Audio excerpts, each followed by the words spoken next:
For my ID 300 Wilderness Final, I decided to do a narrated PowerPoint. Let's get started.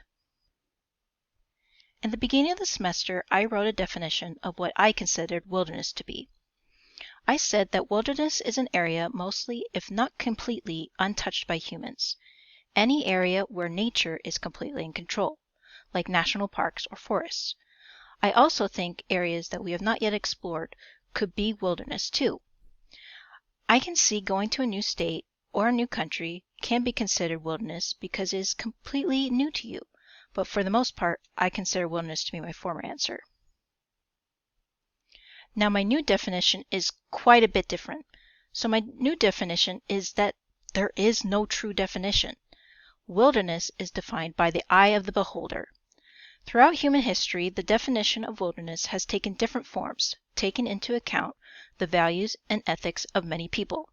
At one point, it was associated with the word waste in the early colonial history of the U.S., and as of 1964, in the Wilderness Act, it considers it to be an area where the earth and its community of life are untrammeled by man, where man itself is a visitor who does not remain. What one person says about wilderness may be completely different and invalid towards another.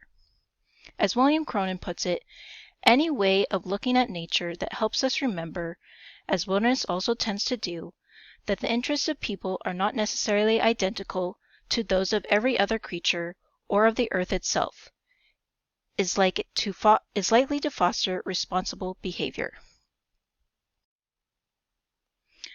Now there are many contradictions regarding wilderness, and these three are the ones that stuck out to me this semester. The first two really go hand in hand, so I'll discuss them together. So the first contradiction is wilderness merely an illusion that is neither wild or natural?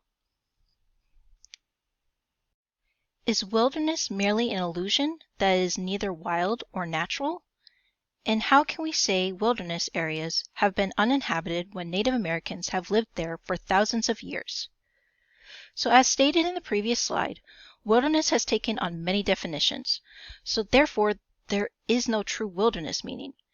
It is true that the term was made up by man, but wilderness has a different meaning to everyone, so therefore it's not necessarily an illusion, but almost like a feeling or emotion that is attached to the definition.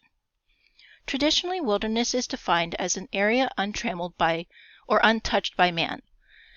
The definition is not as accurate because almost every part of the world has been manipulated in some way, shape, or form. Animals, the land, the atmosphere have all learned to interact with man for millions of years, just as we have learned to interact with them. Trees still grow the same way, and birds still build nests the same way. They still live and survive like they do naturally, and as wild as they would in a place that is not habited by man. A good example of this is the Drake Bay Oyster Company. The animals and land adapted to the company being in that area. Taking into consideration of Native Americans, a lot of people consider them to be noble savages and that they walk gently through the forest. This is not true and really denies them their humanity because they use the lands and animals just as we do today, using it for farmland, food, and to build homes. In other words, using it to their advantage. Wilderness looks different than it did hundreds and even thousands of years ago because of the development of humanity.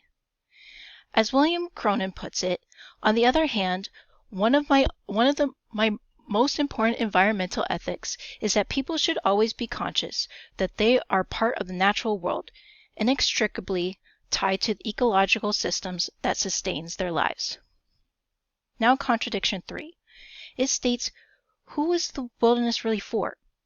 Unfortunately, many people have not been able to experience wilderness because of socioeconomic status.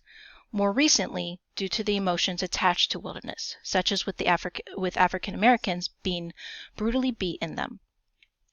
Now the world has taken a turn for the better, making them more accessible and welcoming to everyone. The wilderness is for everyone.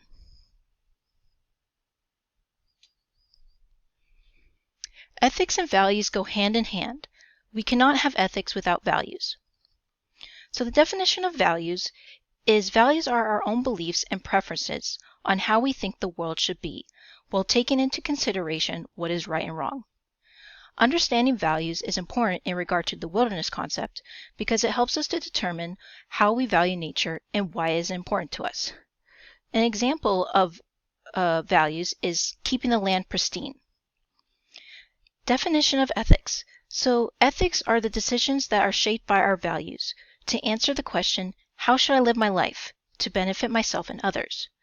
Understanding ethics is important in regard to the wilderness concept because it helps us in our decision of what ultimately should be done about wilderness. So as previously stated, a value would be keeping the wilderness pristine. Taking in the decision of ethics or an ethical decision, we take that wilderness and turn it into a wilderness area. Now, one value that I have in regard to the environment and wilderness is that it is a God-given right. As discussed in the Public Opinions Journal, I'm in the category of middle-of-the-roaders, where I believe wilderness is an important part of the human experience, and that it brings peace through walks or hikes, but also brings economic benefits, such as with mining and logging. It serves its purpose in that we have the freedom to do what we want with it. In other words, I'm a conservationist. Another value that I have in regard to the environment and wilderness is that it should not be put before human rights. Going back and remembering the Drake's Bay Oyster Company, they were there for many generations until people who were not local from there pushed to have that place turned into a wilderness area. They were going to take the livelihoods of many people. In my eyes, that is not right. A third value that I have in regard to the environment and wilderness is that everyone should be able to explore what we call wilderness.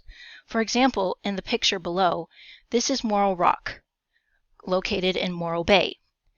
Morro Rock is an estuary for many different types of birds, but as you can see, there are also surfers there. We are interacting with them. We are allowed to be there. Self-reflection. My perspective of the idea of wilderness has been broadened and or challenged in that before I never really took into consideration of others and what wilderness means to them. Though I'm not someone who goes out to preach about saving the turtles or promoting the drilling of oil, this class has pushed me to realize that everyone's opinions matter. Everyone has had different experiences, and this class has put me in the shoes of those individuals. My behaviors toward land and wilderness have not necessarily changed because I have already had a big respect for the land due to my background of growing up in a family who visited different national parks and wilderness areas. I would say, though, that I have an even bigger respect for those who study the idea of wilderness and what it means for us now and in the future.